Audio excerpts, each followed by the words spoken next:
Ben buradan deyirəm. Əgər Azərbaycan parlamentində oturan o 125 nəfər var ha. Bunların əmək haqqısını can yendirə 300 manata. Bax görə 125 nəfərdən neçəsi durur orada.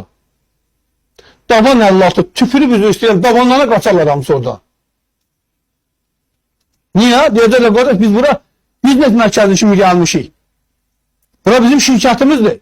Bu şirkətdə mən qazanmayacamsa nəyə oturam burada 300 manata?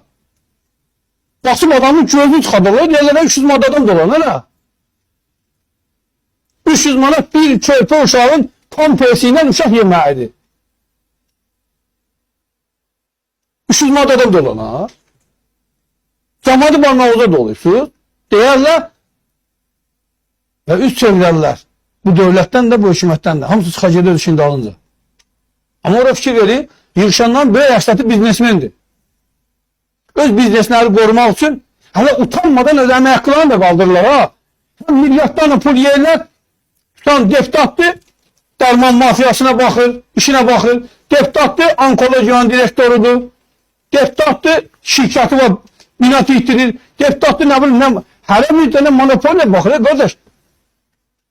Azərbaycan parlamenti sadəcə onlar üçün bir zontikdir.